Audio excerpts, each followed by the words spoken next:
Video has been transforming for years. Just like LPs, 8-tracks, and cassette tapes, each replace the other, only to be replaced by the CD, which is disappearing in favor of cell phones and tablets. The equipment the Video Producers Club started with was state-of-the-art at the time. Cameras, tripods, microphones, as well as battery packs you wore like a belt. All this could weigh 40 pounds or more. They recorded the tape like the kind your VCR used to use. Remember your VCR? The editing was done on a machine called a Casablanca, a system that cost thousands of dollars and didn't do more than digital editing programs that are available for free now on your computer, like Windows Movie Maker or iMovie. This year, the club was fortunate to submit a successful proposal for a grant to the Recreation Committee to upgrade some of our equipment.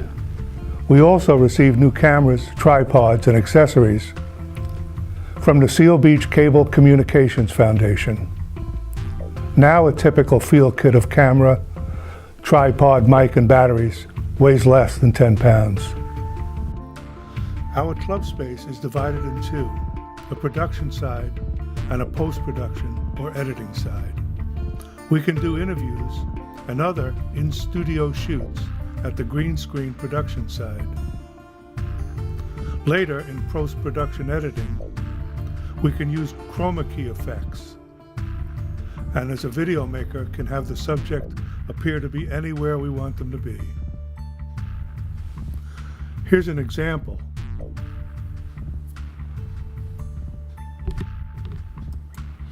I've muted this clip so there won't be any lip syncing. I'm going to demonstrate the green screen for you. Here I've eliminated the green screen by selecting it with the chroma key in the editing program. Now I'll show you myself with several different backgrounds.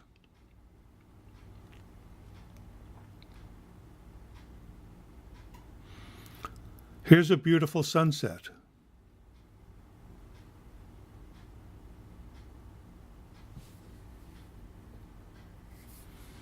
Here, I'm a crime scene reporter.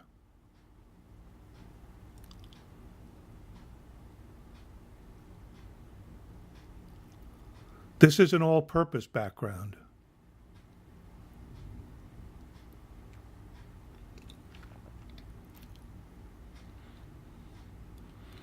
I'm reporting on the financial crisis.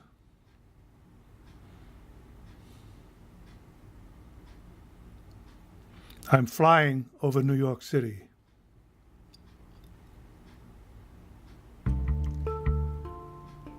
I'm entering the Twilight Zone. Either that or the firing squad is taking aim.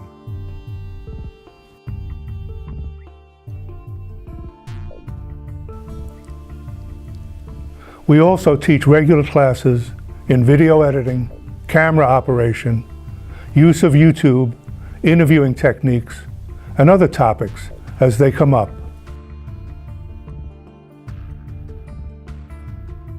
I've been with the club long enough to realize lots of changes. And of course, change is a sign of life.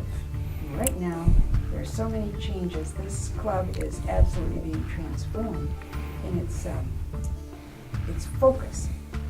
We have a much larger room than when I first started with the club. We were in the security office up by the amphitheater, and we had half of his, half of a counter, and that was it. And we had to stow things, and it was quite a job to manage that small space. Then we moved to a new space in this Clubhouse 5, and eventually when the new building came into existence, the exercise room, which had been partly this space, moved to Clubhouse 6, and this space became ours. And so we had more space. We were able to set up a library of our old tapes. Some of them are 3/4 inch tapes at the start. So the difference in how we store material is one of the areas that definitely changed. My cameras, another thing is using personal equipment. At the beginning, I think that all the shows were made with equipment owned by the Seal Beach Cable Communications Foundation. But now, over the years, people have gotten their own equipment. Once again, at this time, it's possible to produce a good show using equipment that is available through the club, either given by the Recreation Department or by the Seal Beach Cable Communication Foundation. Anyway, as I say, the state of this club is that it's alive because it's changing. And the changes are good for the community as a whole because there's more of an idea in the club that you're going to help people do some of the things you know how to do. You're not going to do things for people, but you can demonstrate some skills that will be useful to the general public here in Leisure World if they want to put in the time and the effort to learn a new skill.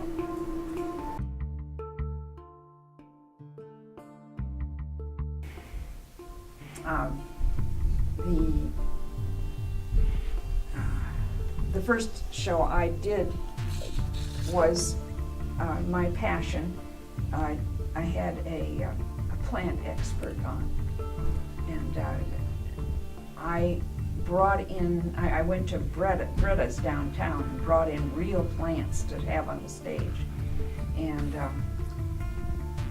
I thought it was going to be just wonderful. The fact is, real plants don't show up as well as silk flowers or something like that. So anyway, but the idea that video producers, that these, you're an independent public access producer, and so you can choose what you want to do with your time and what you want to introduce to the public.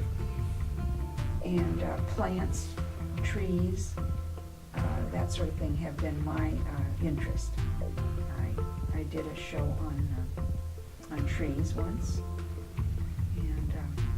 This past year, you did a nice interview for us with the people from the library services. That is part of that is a more common type of show on Inside Leisure World, is not only introducing important elements of the community and helping open doors, but also to do life story, to have someone on who has an interesting story to tell about their life. Kate Pettigo hosted a show in which she had a man who was a rollerblader. He was in his 90s, and he had just returned from Fiji, where he had won a competition in rollerblading for his age group. But he also taught lessons in the parking lot in front of the healthcare center with shopping carts to help people learn to rollerblade. He was passionate about it. And that was an interesting life story sort of show. But yes, interviewing the librarian, interviewing the security officers, interviewing our administrators, interviewing the historical society officers. Those kinds of shows are common on Inside Leisure World, and they serve a good purpose.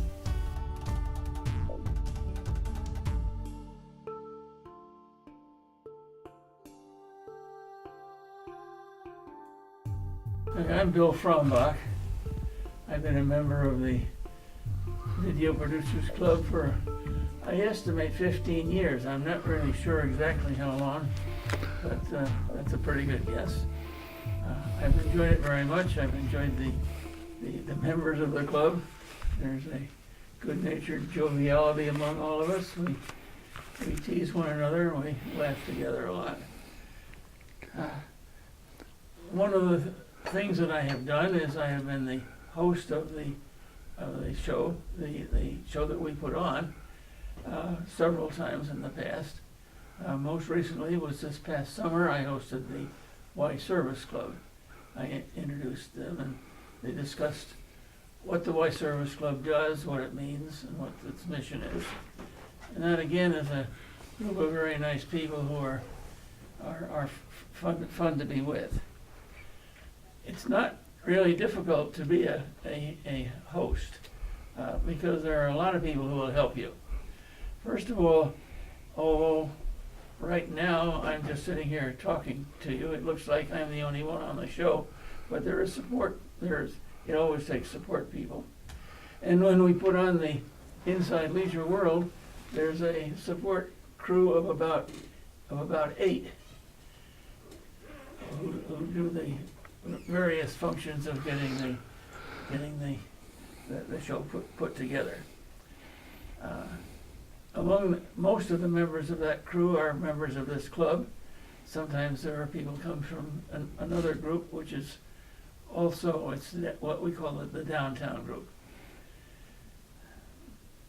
It's a good idea to be prepared a little bit to be a host, and what I have done each time is to make some notes as to the points that I want to cover and to arrange to have pictures. It's nice to have pictures. It gives the message better. If you're talking about something, you can show them a picture.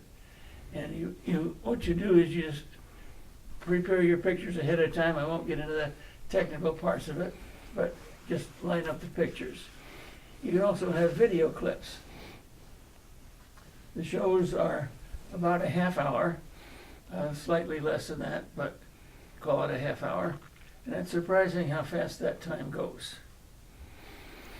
You've done several dozen of these shows over the years, right? Yes, I've done other shows, yes. And you've also crewed, right? I crewed much more than I've been a host. What positions have you crewed at? Well, let's see, I think I've crewed just about every position. Correction, I have not been the sound person. Of course, I have not been the director, which is always Robin Fortlinke. But I think I've done every other position. We need people for 3 cameras on those shoots. Sometimes we don't have enough people, so the center camera is one which just covers the general show. It doesn't need to be pointed very much. So we have several crew members we use for these. One, his name is Stand Still, and there's another one who is often, he's a very faithful person. His name is Noah Body. So usually those people take their place. The other 2 positions do require some readjustment, and the way the structure works is Robin Fortlinke is in the control booth, and she gives instructions to the camera operators through a little private telephone line, shall we say. So they say, point to this and zoom in on that and that sort of thing. But the center camera that Noah Body and Stand Still operate doesn't move, so that job is one that can be replaced. We also have a floor director.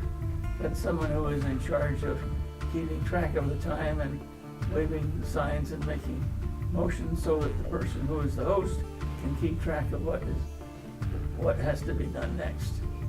And then there's also a timer which is visible to the host. So all these things make it really pretty easy to be a host. Now, it's okay to have notes. Don't worry about having to memorize anything. Just have notes and look at it. That's perfectly all right. With respect to your guests, if they want to have notes, tell them, sure, bring them along, whatever they want.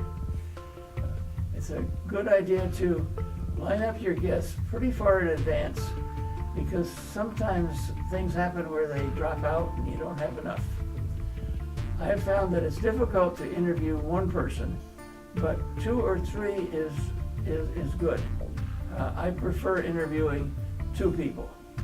The value of that is you can switch back and forth from one person to the other, and while you're talking to one, the other one is collecting his or her thoughts, and they may have a desire to correct something which they said earlier. So that gives them a chance to make a better presentation of what they had in mind.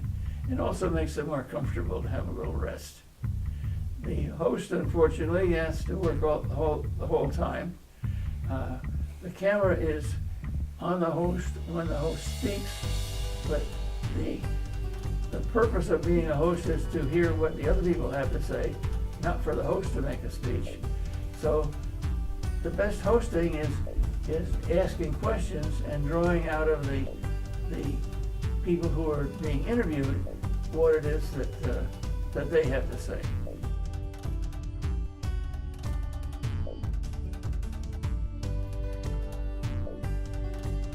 I'm one of the video producers of the Video Producers Club here in Leisure World, Seal Beach, California. What's important about the Inside Leisure World program? It brings to a good light clubs and people that are associated with Leisure World. For instance, a club, all the good stuff that a club does, all the neat stuff a club does, and also interesting people and their history as to what they've done in their life and now they reside here in Leisure World. So that's the exciting part about Inside Leisure World. You've hosted the show several times. You're pretty comfortable doing it now. How did you feel at first when you first started doing it? Well, at first you're a little nervous, but I'm used to talking in public and stuff like that. I've talked when I was 16, 17, 18 years old. I used to talk to assemblies that had 1,000 kids in the assembly, so I was used to talking to kids and people. So that hasn't been a problem. But usually you have a little hesitation or intimidation at the very first of something new. But after that, it's easy. It's just one-on-one, two-on-one, talking to each other, just normal human beings having a conversation. Just like you and I are having right now. And who have you interviewed this year in 2013? In 2013, I've forgotten already. But I can tell you some of the ones that have come to mind though in the past. I interviewed a nurse who was on a secret mission by the Navy to be the personal nurse of one of the wives of the president, actually President Ford. Betty Ford had an issue of, I think, medication as well as alcoholism. And so the Navy had a secret project in which to have her rehab through the president's orders. And this particular nurse lives here in Leisure World. And she was on that mission and she was successful. And not even her mom knew about it, but her mom eventually found out. Things like that. Interviewed the gentleman that was the bombing of Japan in World War II. The atomic bomb was dropped in Japan on Hiroshima. Well, this gentleman that was that didn't drop the bomb. The bomb was dropped by the bomber, the Enola Gay. Before the bomber got there, there were other bombers ahead of the Enola Gay that were the weather bombers, observers. So the primary target was Socked In.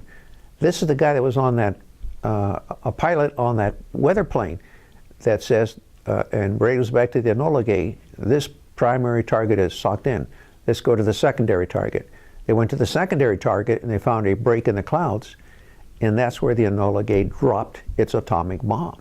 So the first atomic bomb was not the primary target. It was a secondary target. Not too many people know that. This gentleman wrote a book on it. He's a dentist and he lives here in Leisure World. So people like that, guys that have broken the world record, Guinness World Record for continuous basketball hoops. Guy lives here in Leisure World.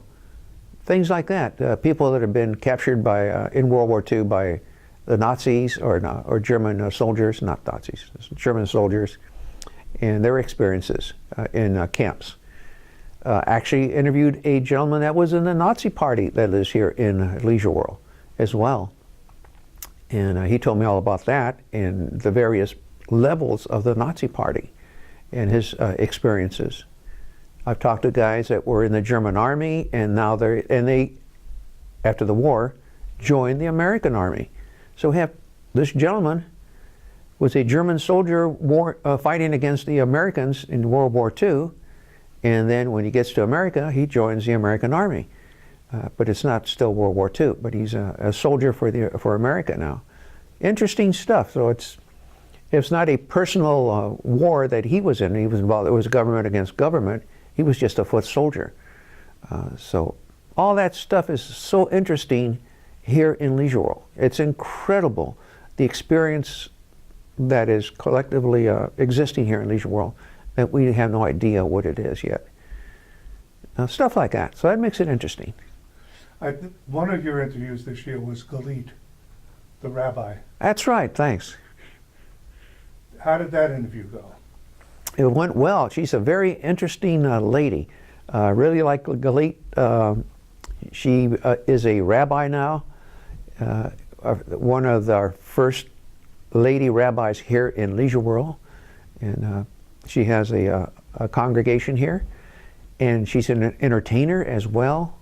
And all around lady that's done great here in Leisure World for herself as well as for the community.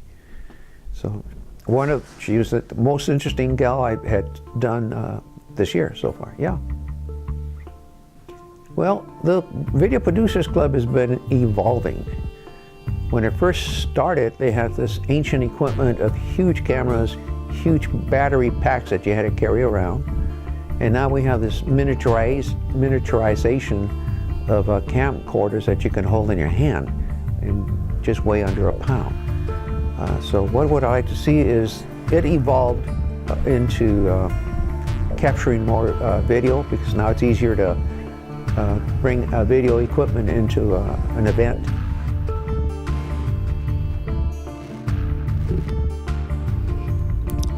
The Video Producers Club is looking forward to 2014.